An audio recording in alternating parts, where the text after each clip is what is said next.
علیکم ورحمۃ اللہ وبرکاتہ۔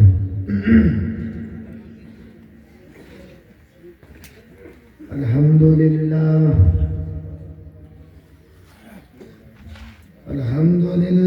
نحمده ونستعینه ونستغفره ونؤمن به ونتوکل علیہ ونعوذ باللہ من شرور انفسنا ومن سیئات اعمالنا من يهده الله فلا مضل له ومن يضلل فلا هادي له وأشهد أن لا إله إلا الله وحده لا شريك له وأشهد أن محمدًا عبده ورسوله أما بعد فإن خير الحديث كتاب الله وخير الهدي هدي محمد صلى الله عليه وسلم وشر الأمور محدثاتها وكل محدثة بدعة وكل بدعة ضلالة وكل ضلالة في النار. أعوذ بالله من الشيطان الرجيم. بسم الله الرحمن الرحيم.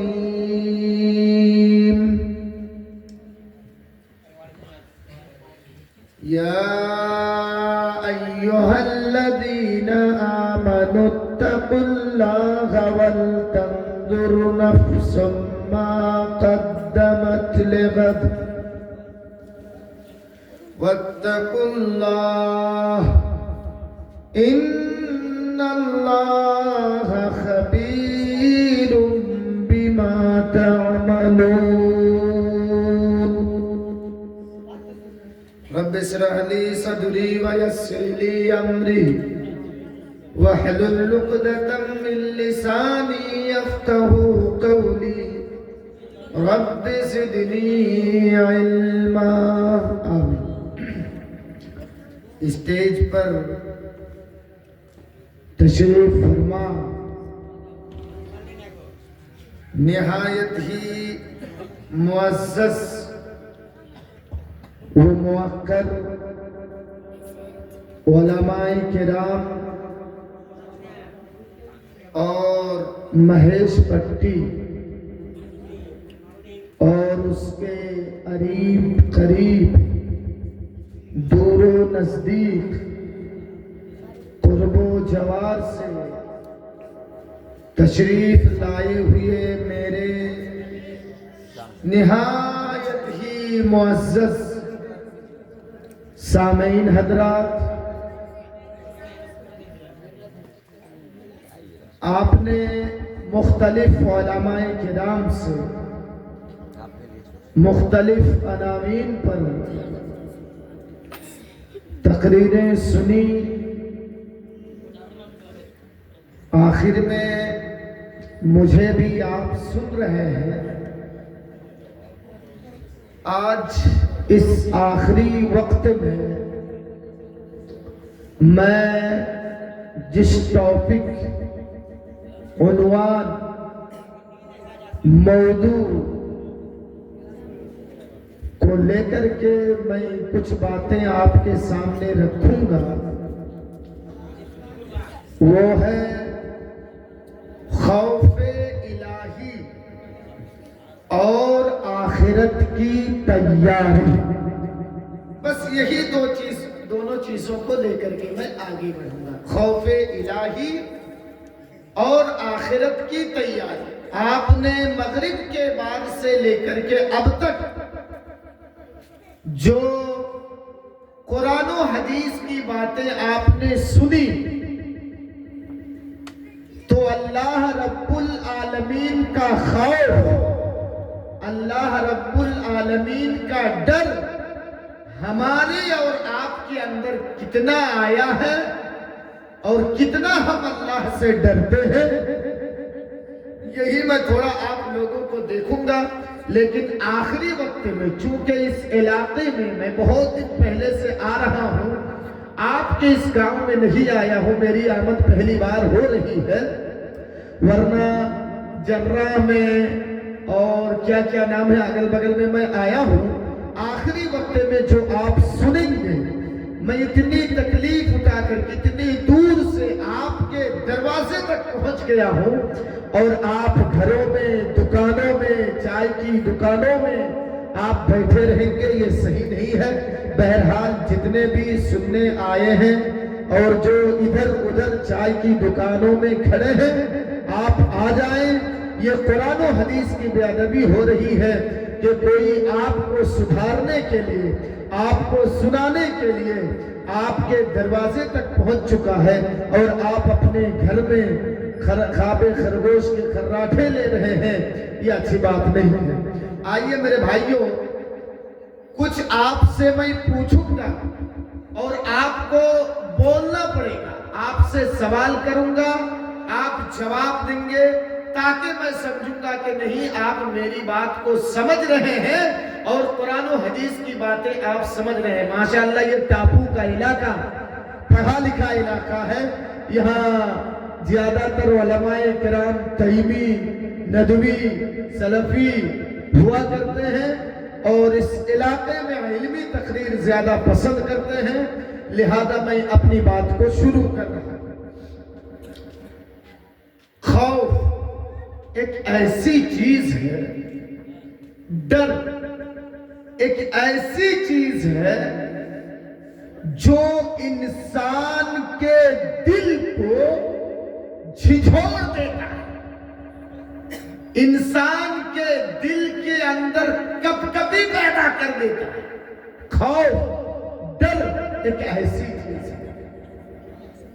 نہیں تو دوسری چیز اتنی اور بھی چیزیں ہیں خوف کے علاوہ، انسان اس سے اتنا نہیں ڈرتا ہے، اس کا دل کانپتا نہیں ہے. لیکن خوف ایک ایسی چیز ہے کہ انسان کے اندر کپکپی پیدا کرتا ہے. جیسے مثال کے طور پر، ابھی میں سلو بول رہا ہوں، بعد میں بولوں گا، پہلے میں آپ کے ذہن کو بنا رہا ہوں تاکہ بعد میں آنے والی باتیں آپ کما حق ہو سمجھ سکیں. مثال کے طور پر آپ ہوائی جہاز میں سفر کر رہے ہیں. یہاں سے آپ کو کلکتہ جانا ہے، دلی جانا ہے. آپ کو یہاں سے 4 گھنٹے کا سفر ہے. 2 گھنٹے کا سفر آپ نے طے کیا ہے، 2 گھنٹہ ابھی باقی ہے. لیکن آپ کو کسی ذریعے سے یہ معلوم ہو گیا کہ ہوائی جہاز کا انجن جو ہے خراب ہو چکا ہے، اس میں گڑبڑی پیدا ہو گئی ہے. اب 2 ہی راستہ ہے، یا تو ایک انجن سے کام کچھ دیر تک چلائیں، یا پھر 10 منٹ کے اندر کوئی خبر نہیں ہے، یا ہم لوگ زندہ رہ سکتے ہیں، نہیں بھی زندہ رہ سکتے. اب بتائیے، 2 گھنٹے کا سفر آپ نے طے کیا ہے، 2 گھنٹہ ابھی باقی ہے. یہ جو ڈر آپ کے اندر پیدا ہو گیا کہ ہو سکتا ہے کہ 10 منٹ کے اندر ہماری جان چلی جائے، ہم گر کے مر جائیں گے، تو بتائیے جب آپ کے دل کے اندر ڈر پیدا ہو جائے، خوف پیدا ہو جائے، تو آپ صحیح سالم رہیں گے؟ نہیں، دل کانپے گا.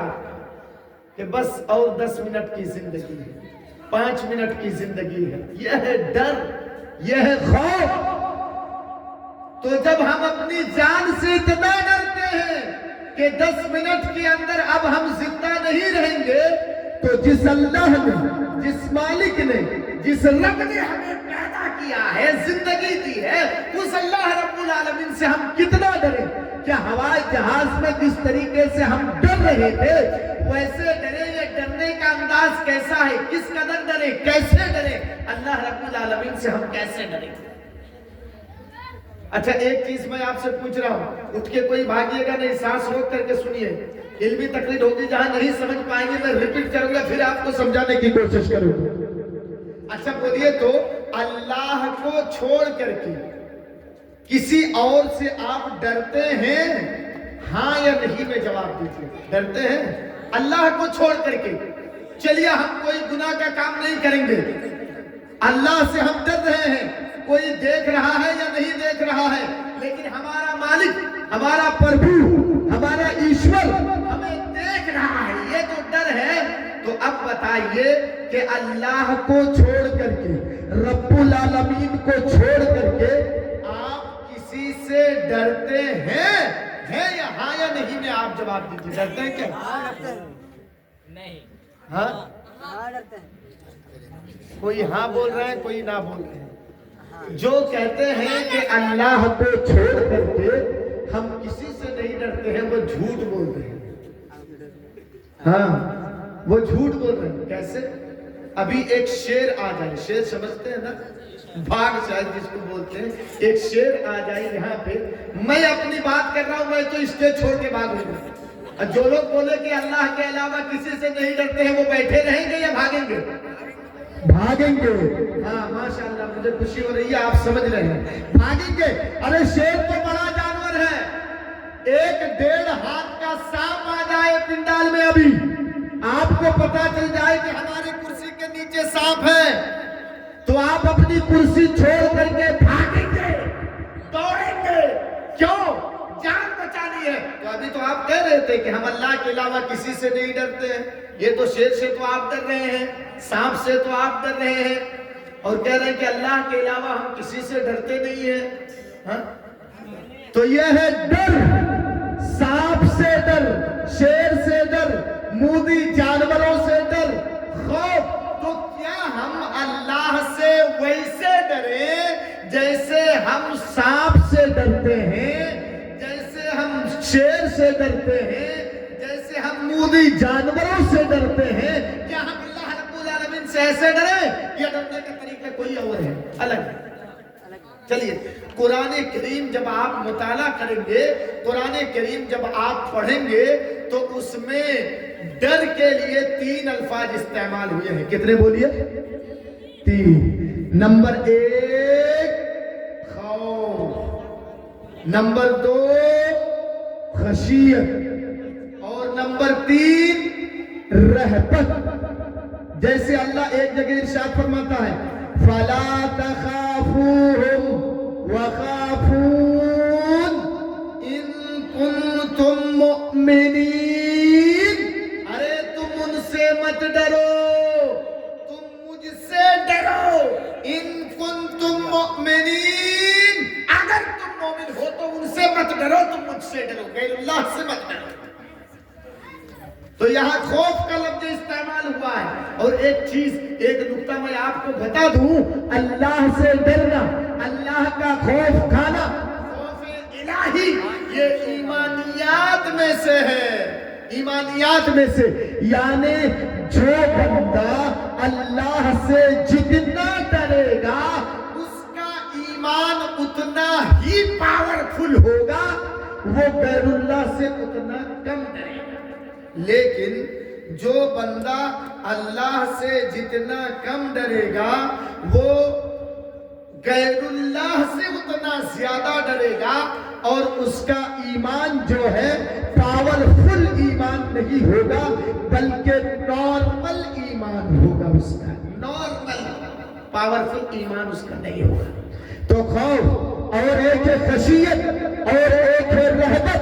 جیسے اللہ نے اور دوسری جگہ میں ارشاد فرمایا ہے فَارْهَبُونَ، یہاں پر رہبت استعمال ہوا ہے، تو آپ کو دو چیزیں، ایک چیز معلوم ہو گئی کہ قرآن کریم میں ڈرنے کے لیے، خوف کے لیے 3 الفاظ استعمال ہوا ہے، خوف، خشیت اور رہبت، لیکن اس کے اندر بھی فرق ہے، تینوں لفظوں کے اندر بھی فرق ہے۔ چلیے بتا دوں، ڈر 2 قسمیں کے ہوا کرتی ہے۔ کتنے قسم کی بولیے؟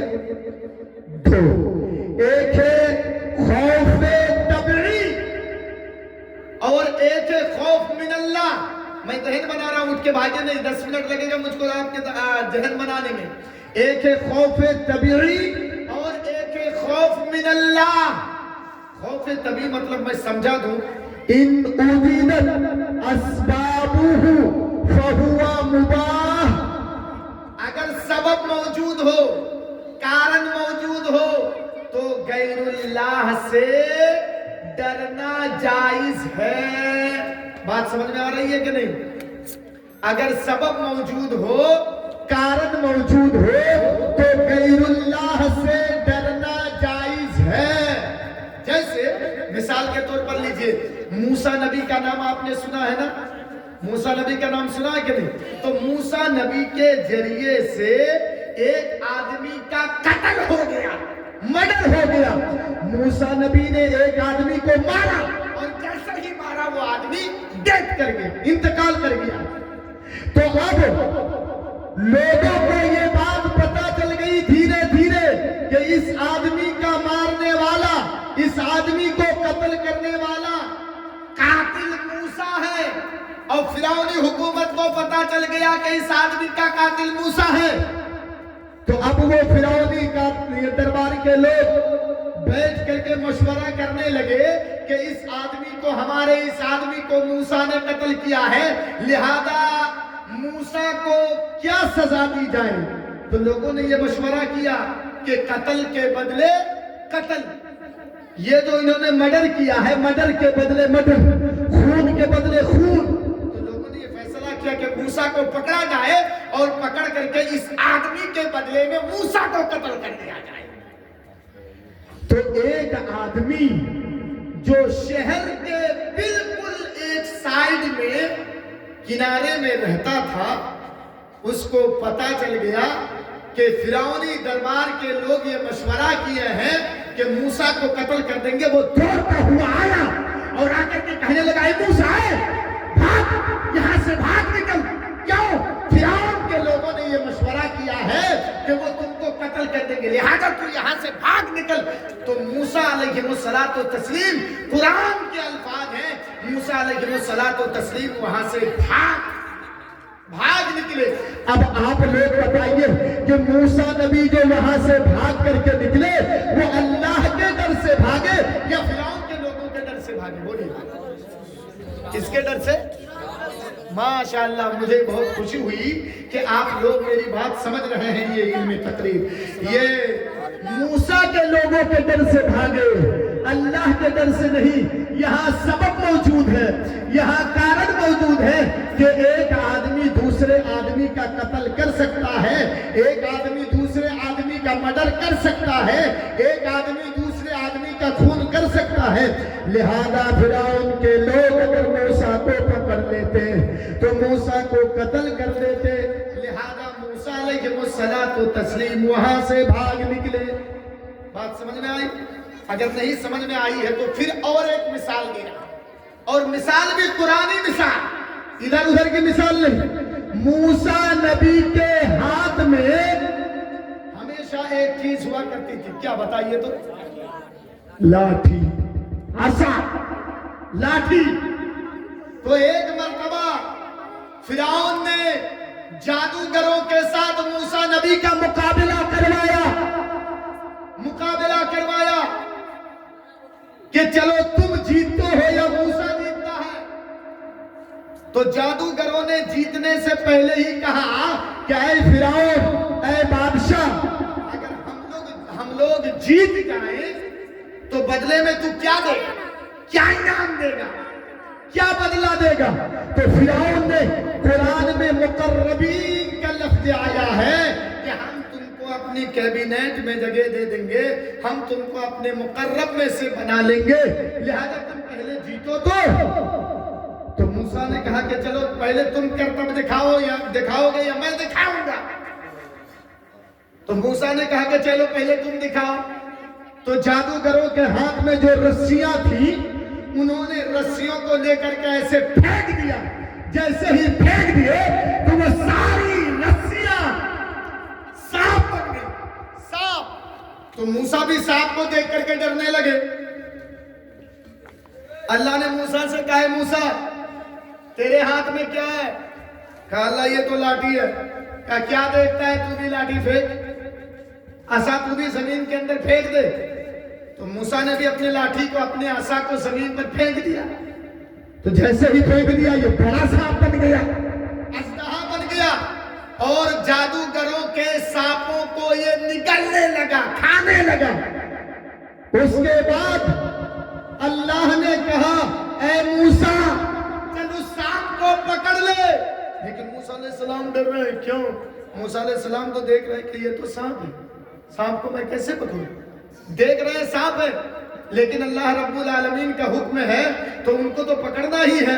تو موسیٰ علیہ السلام ڈر کے مارے آہستہ آہستہ سے ایسے کر کے جا کر کے سانپ کو پکڑ لیتے ہیں۔ جیسے ہی سانپ کو پکڑ لیتے ہیں وہ پھر لاٹھی بن جاتا ہے۔ تو آپ بتائیے کہ موسیٰ علیہ السلام وہاں جو ڈرے تو سانپ سے ڈرے یا اللہ رب العالمین سے ڈرے؟ سانپ سے۔ وہاں سبب موجود ہے، کارن موجود ہے کہ سانپ اگر کاٹ لے، سانپ اگر ڈس لے تو انسان مر جائے گا، ڈیتھ کر جائے گا، انتقال کر جائے گا۔ یہاں سبب موجود ہے۔ میں نے کہا نا ان وجدت اسبابہ فہو مباح، اگر سبب موجود ہو، اگر کارن موجود ہو تو غیر اللہ سے ڈرنا جائز ہے۔ یہ ہے خوف طبیعی۔ آپ اچھی طریقے سے سمجھ گئے خوف طبیعی۔ چلیے میں اب دکھاؤں گا خوف من اللہ، دوسری قسم۔ میں بہت تیزی کے ساتھ اب چلوں گا۔ اب آپ لوگ سمجھ گئے ہیں خوف طبیعی، سمجھ گئے، اب خوف من اللہ۔ خوف من اللہ میں دو چیزیں ہوتی ہیں، الخوف المقترن بالمحبت والتعظیم۔ خوف من اللہ میں دو چیزیں ہوتی ہیں، ایک ہے محبت اور ایک ہے تعظیم۔ جس سے ڈر رہے ہیں اس کی محبت ہے، اس کی تعظیم ہے۔ جیسے ایک چیز مثال کے طور پر، آپ لوگوں میں سے کوئی تو ہے سگریٹ پینے والے، سگریٹ پیتے ہیں کہ نہیں؟ ارے بولیے نا، پیتے ہیں کہ نہیں؟ ہاں سگریٹ پیتے ہیں۔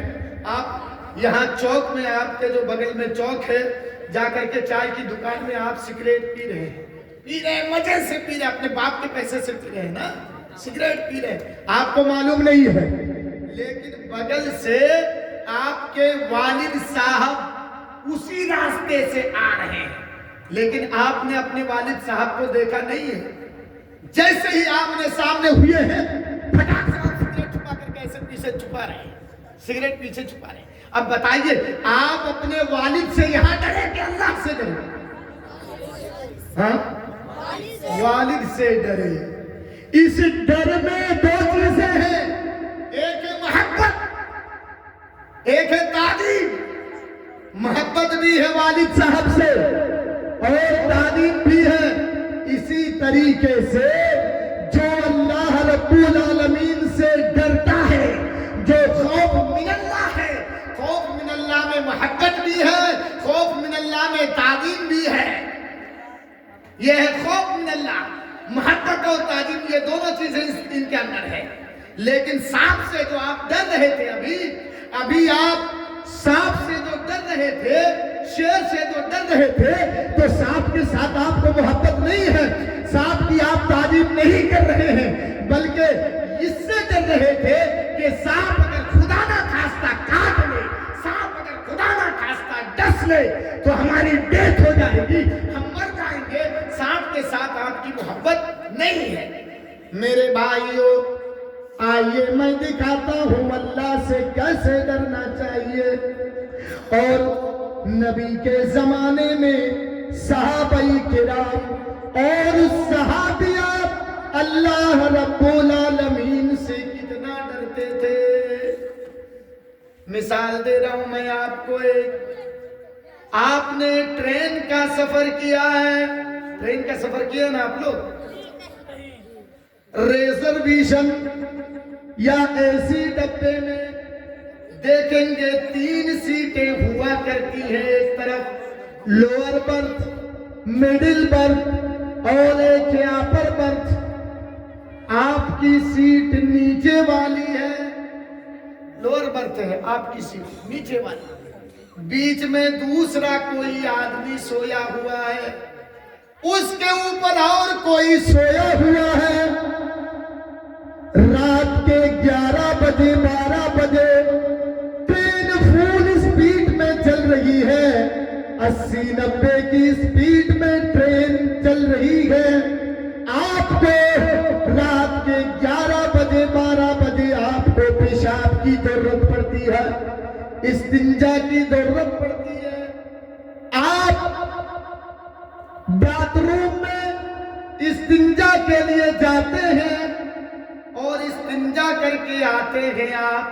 اب آپ اپنی سیٹ پہ سوئیں گے کہ آپ دیکھ رہے ہیں کہ مڈل برتھ میں بیچ والی سیٹ میں ایک آدمی سویا ہوا ہے, بیچارہ سو گیا ہے, اور پینٹ کی جیب سے 500 کی ایک گڈی ہے, نوٹ ہے گڈی, وہ جیسے ٹرین حرکت کر رہی ہے, جیسے ٹرین ہل رہی ہے, وہ 500 کی گڈی باہر آ رہی ہے. اب آپ کے نیت کے اندر گڑبڑی پیدا ہو گئی کہ چلو بھائی یہ تو سو رہا ہے. آہستہ سے ہم نوٹ کی گڈی کو پکڑتے ہیں اور آہستہ سے باہر اس کو کھینچ لیتے ہیں. نیت آپ کی خراب ہو گئی ہے. دیکھیے سنجیدگی کے ساتھ سنیے تو بات سمجھ میں آئے گی. اب چور بھی چوری کرنے سے پہلے ڈرتا ہے نا, وہ دیکھتا ہے کوئی دیکھ تو نہیں رہا, دائیں دیکھتا ہے. آپ نے دائیں دیکھ لیا, بائیں دیکھ لیا, کوئی نہیں دیکھ رہا. اب آپ آہستہ آہستہ سے اس نوٹ کی گڈی کو ایسے پکڑ لیے ہیں. اب آپ کھینچیں گے اپنی طرف. اتنے میں پھر آپ کو یہ خیال آیا کہ آخری مرتبہ, آخری بار میں دیکھ لوں, کوئی دیکھ تو نہیں رہا ہے. آپ نے دائیں دیکھا, بائیں دیکھا, دیکھا کہ نہیں کوئی دیکھ نہیں رہا ہے. اچانک آپ کی نظر اپر برتھ میں اوپر والی سیٹ میں پڑتی ہے کہ اس اوپر بھی تو کوئی سویا ہے. دیکھوں, جیسے ہی آپ نے اوپر کی طرف دیکھا, کیا دیکھ رہے ہیں کہ اوپر والی سیٹ میں جو آدمی سویا ہوا ہے وہ آپ کی ساری حرکتوں کو دیکھ رہا ہے. دیکھ رہا ہے کہ آپ ہاتھ کو آہستہ آہستہ لے جا رہے ہیں اور نوٹ کی گڈی کو اپنی طرف کھینچ رہے ہیں. آپ نے دیکھ لیا. اب آپ جلدی سے 2 کام کریں گے, کہیں گے اے بھیا اٹھو, یہ نوٹ کی گڈی باہر آ رہی ہے, چلو اس کو اندر گھسڑ رہا ہوں. میں چور نہیں ہوں, میں چوری نہیں کر رہا ہوں, میں چور نہیں ہوں. اس کے پیسے باہر آ رہے تھے, میں اس کو اندر گھسے دے رہا ہوں. بھائی صاحب اٹھیے. یا تو یہ ایک راستہ ہے, نہیں تو ایک راستہ ہے. بھائی صاحب چپ رہو. نصف لی و نصف لک, آدھا میرے لیے اور آدھا تیرے لیے, یہی 2 راستے ہیں. یا تو آدھا مجھے دو اور آدھا تم رکھنا. لیکن آپ اس کو تو آدھا دیں گے نہیں, پٹائی آپ کی پڑے گی. آپ نے میرے سمجھانے کا مقصد یہ ہے, مہیش بٹی والوں سنو, جب آپ ایک انسان کو دیکھ کر کے, ایک آدمی کو, ایک مخلوق کو دیکھ کر کے اتنا ڈرتے ہیں کہ آپ اس کے پیسے کو چوری کرنے سے باز آ جاتے ہیں. کیونکہ ایک آدمی پورا کوچ سو رہا ہے, لیکن ایک آدمی نے آپ کے حرکت کو دیکھ لیا ہے. آپ جو چوری کر رہے ہیں تو حرکت کو دیکھا ہے، اس ایک آدمی کے چلتے آپ چوری کرنے سے باز آ جاتے ہیں، اس کے پیسے کو آپ نہیں چرا رہے ہیں، اچھا اس کے پیسے کو آپ نہیں چرا رہے ہیں، باز آ جا رہے ہیں۔ اے میرے بھائیوں نوجوانوں، شراب پیتے وقت تم کو یہ خوف کیوں نہیں پیدا ہو رہا ہے کہ میں شراب کو پی رہا ہوں، کوئی دیکھے یا نہ دیکھے، لیکن میرا مالک، میرا خالق جس نے مجھے پیدا کیا ہے وہ تو مجھے دیکھ رہا ہے۔ جب آپ نماز چھوڑتے ہیں تو نماز چھوڑتے وقت آپ اتنا کیوں نہیں ڈرتے ہیں کہ آج میں نے نماز چھوڑ دی ہے، کوئی دیکھے یا نہ دیکھے لیکن میرا مالک تو مجھے دیکھ رہا ہے، جس مالک نے مجھے پیدا کیا ہے وہ مالک تو مجھے دیکھ رہا ہے۔ جب آپ زنا کرتے گے تو زنا کرتے وقت اتنا کیوں نہیں ڈرتے ہیں کہ کوئی دیکھے یا نہ دیکھے، لیکن میرا رب العالمین دیکھ رہا ہے، یہ بری حرکت جو میں کرنے جا رہا ہوں میرا مالک مجھے دیکھ رہا ہے۔ میرے بھائیو، آپ کم تعداد میں ہیں، اسی لیے ایک حدیث سنا کر کے میں اپنی بات ختم کروں گا، کوئی ادھر ادھر نہ بھاگے۔ ایک حدیث سنا کر کے اللہ سے کتنا ڈرنا چاہیے اور کیسے ڈرنا چاہیے، آئیے صحیح مسلم کی ایک حدیث میں آپ کے سامنے رکھ رہا ہوں۔ نبی اکرم جناب محمد الرسول اللہ صلی اللہ تعالی علیہ وسلم کے زمانے میں ایک عورت اللہ کے رسول کے پاس آتی ہے اور آ کر کے کہتی ہے، اللہ کے رسول میرا شوہر کہیں دور چلا گیا ہے، ایک آدمی سے میرے تعلقات قائم ہو گئے اور میں زنا کر بیٹھی۔ یہ خوف دیکھیے، کسی آدمی نے اس کو دیکھا نہیں تھا، لیکن اللہ کے ڈر سے، اللہ کے خوف سے وہ جا کر کے نبی کے پاس اقرار کر رہی ہے، اے اللہ کے رسول میں نے زنا کیا ہے۔ نبی اکرم نے کہا ہوش و حواس میں ہو؟ کہنے لگی ہاں۔ سزا معلوم ہے؟ کہنے لگی ہاں سزا تو معلوم ہے، پتھروں سے مارا جائے گا؟ کہنے لگی ہاں اللہ کے رسول سزا تو مجھے معلوم ہے، زمین میں گاڑا جائے گا، پتھروں سے مارا جائے گا۔ اے اللہ کے رسول کسی انسان نے مجھے دیکھا ہو یا نہ دیکھا ہو، لیکن میرا جو پربھو ہے، میرا جو مالک ہے، میرا جو خالق ہے، وہ مالک مجھے دیکھ رہا تھا، میں نے یہ گناہ کیا، اللہ کے رسول مجھے سزا دے دیجئے۔ نبی اکرم نے کہا صحابہ کرام سے، اے صحابہ کرام، اے میرے ماننے والو، جاؤ اس عورت کو میدان مقتل میں لے جاؤ، زمین میں گاڑ دو اور اتنا پتھر مارو، اتنا پتھر مارو کہ جب تک اس کی جان نہ چلی جائے اس کو چھوڑنا نہیں۔ صحابہ کرام اس عورت کو میدان مقتل میں لے جانے لگے۔ ایک پوائنٹ بتا دوں، میں بھول گیا، نبی اکرم کے سامنے جب آ کر کے اس نے اقرار کی کہ اللہ کے رسول مجھ سے یہ کام ہو گیا کہ میں نے یہ غلط کام کیا ہے، تو نبی اکرم نے یہ نہیں پوچھا کہ یہ کام تیرے ساتھ کس نے کیا ہے، یہ نہیں پوچھا۔ پوری حدیث کی کتابیں کھنگال ڈالو، لیکن کہیں آپ کو یہ نہیں ملے گا کہ نبی اکرم نے پوچھا ہو کہ یہ کام تیرے ساتھ کس نے کیا ہے۔ یہاں سے ایک نقطہ یہ نکلتا ہے، کسی کی عزت اگر چھپی ہے تو اس کو چھپا رہنے دو، کسی کو عوام کے سامنے ننگا مت کرو، ہو سکتا ہے وہ رب العالمین کے سامنے گڑ گڑائے، ہو سکتا ہے وہ اپنے رب کے سامنے آنسو گرائے، ہو سکتا ہے وہ اپنے رب کے سامنے روئے اور اپنے گناہوں کی معافی مانگے۔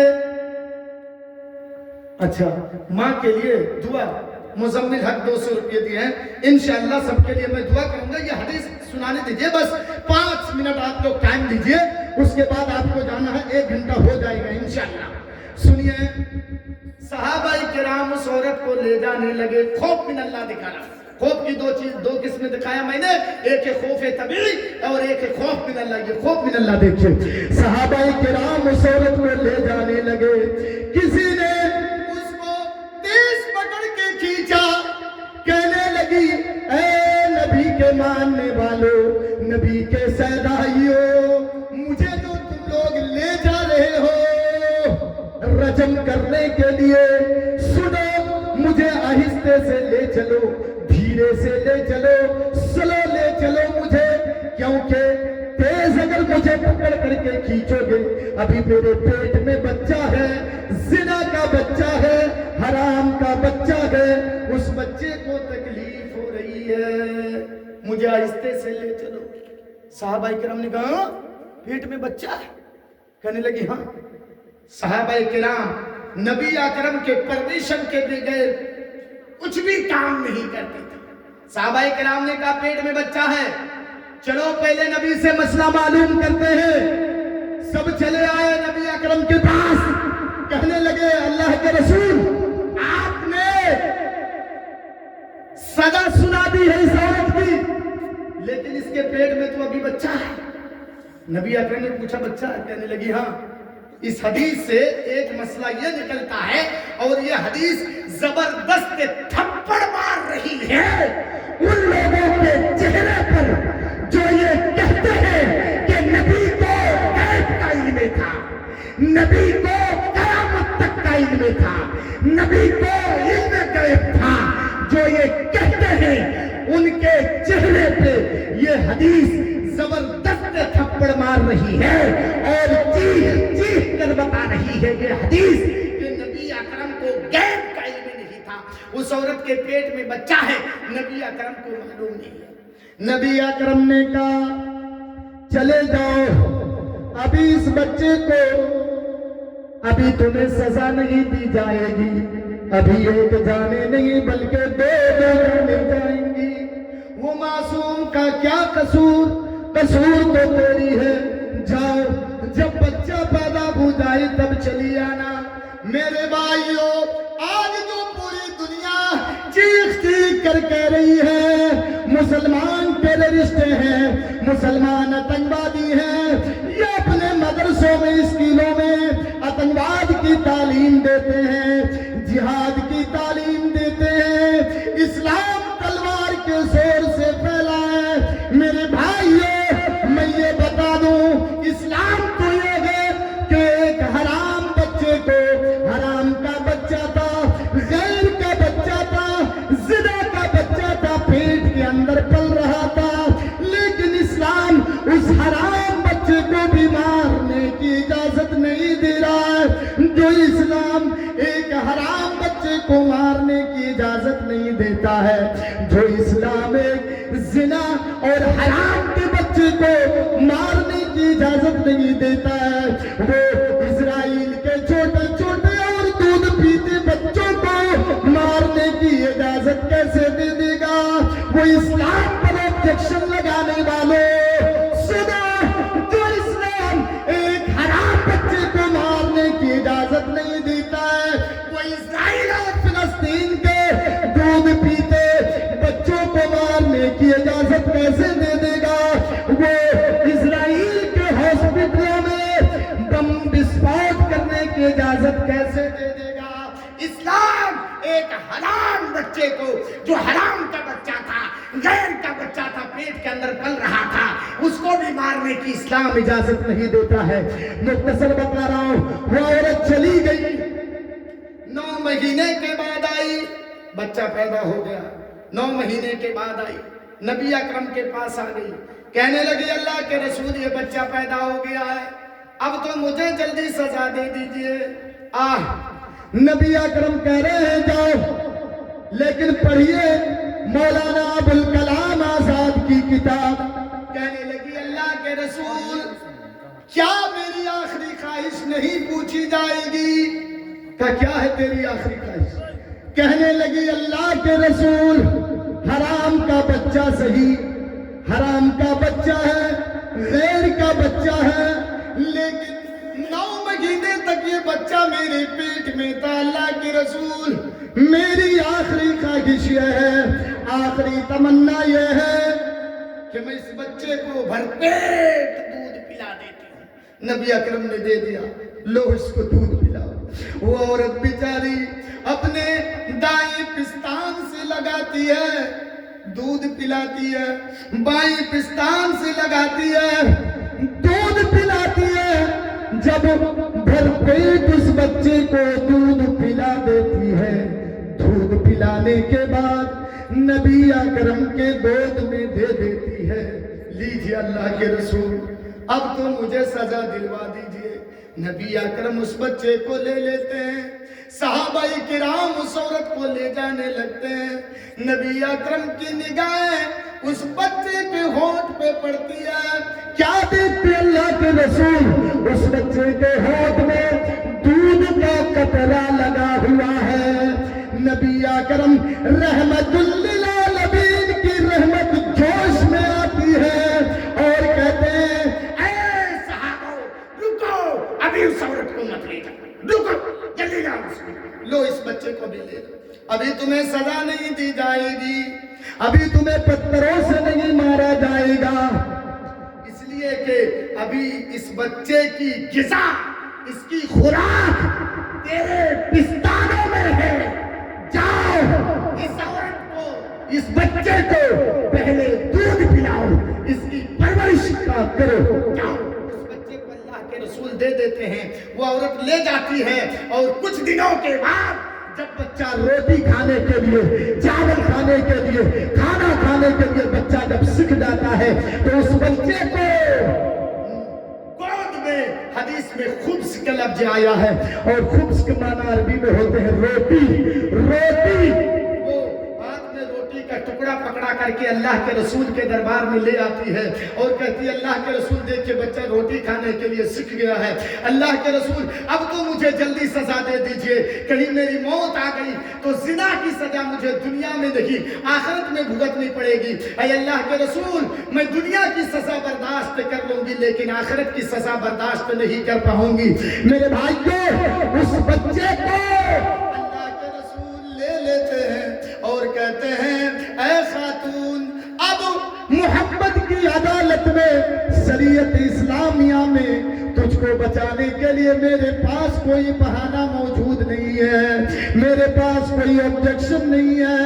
صحابہ کرام اس عورت کو میدان مقتل میں لے گئے، اتنا زمین میں گاڑ دیا اور اتنا پتھر مارا صحابہ کرام نے، اتنا پتھر مارا کہ جب تک اس کی جان نہ چلی گئی صحابہ کرام نے اس کو چھوڑا نہیں۔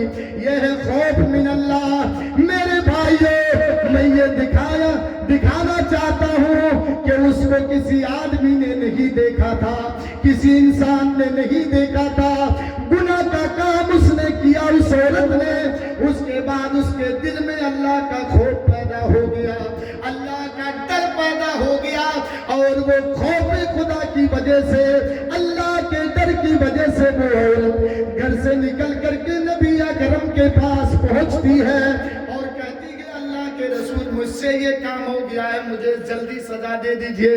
میرے بھائیو 5 منٹ کم 1 گھنٹہ ہونے جا رہا ہے، ماشاءاللہ آپ لوگوں نے بڑی دیر تک 1 گھنٹے تک آپ نے قرآن و حدیث کی باتیں سنے۔ آخری وقت میں میرے بھائیوں اگر مجھے پہلے ٹائم ملتا تو میں چندہ بھی ہلکا پھلکا کر دیتا ہوں۔ آخری وقت میں میرے بھائیوں میں اپنے لیے نہیں بلکہ آپ کے اس مدرسے کے لیے، جس مدرسے کے لیے آپ جلسہ کر رہے ہیں، ترقی کے لیے آپ جلسہ کر رہے ہیں، جس مدرسے کے لیے میں آپ سے ہاتھ جوڑ کر بڑے ہی ادب و احترام کے ساتھ میں آپ کا مہمان ہوں، میں آپ سے 2000 نہیں، میں آپ سے 5000 نہیں، میں آپ سے 500 نہیں، بلکہ جتنی آپ کو طاقت ہو، چاہے 20 روپیہ، چاہے 10 روپیہ، چاہے 1 ہی روپیے کا سکہ اگر آپ کے جیب میں ہے میرے بھائیوں 2 منٹ کے اندر، 2-4 منٹ کے اندر آپ میرے ہاتھ میں دے دیں اور دینے کے بعد آخری دعا لے لیں۔ آئیے میرے بھائیوں، جن کے جیب میں جتنا ہے، آخری وقت میں، یہ رات کا آخری وقت ہے میرے بھائیوں، یہ دعا کے قبولیت کا وقت ہے۔ مغرب کے بعد سے لے کر کے اب تک آپ قرآن و حدیث کی باتیں سنیں، آخری وقت میں مجھ جیسے مسافر سے بھی آپ دعا لے کے جائیں۔ آئیے میرے بھائیوں، نوجوانوں، فیس بک میں ٹائم برباد کرنے والوں، نوجوانوں، یوٹیوب میں ٹائم برباد کرنے والوں، موبائلوں میں ٹائم برباد کرنے والوں، اللہ نے آپ کو بہت دیا ہے، روزانہ آپ کماتے ہیں، آپ کے جیب میں ہے میرے بھائیوں، جن کے جیب میں جتنا ہے، ایک ہی روپیہ صحیح آخری وقت میں میرے ہاتھ میں دے کر کے جائیے گا۔ آخری وقت میں میرے بھائیوں جلدی آئیے، جلدی آئیے، جن کے جیب میں، ارے میں آپ سے مانگ رہا ہوں، آج آپ اگر 100 روپے کے مالک ہیں، 200 کے مالک ہیں، 500 کے مالک ہیں، تو اس مالک نے بنایا ہے، اس مالک کو یاد کر کے، جس کے جیب میں جتنا ہے، کتنا چچا؟ کتنا دیا آپ؟ 500۔ ماشاءاللہ، آخری وقت میں میرے چچا 500 روپے مدرسے میں دیے۔ یہ دیکھیں نوجوان بھائی، پھر میرے ہاتھ میں 500 دیے ہیں میرے بھائیوں۔ آخری وقت میں آؤ بابو، جن کے جیب میں جتنا ہے، ہاں ایک بابو پھر آخری وقت میں 100 کا نوٹ، ایک بابو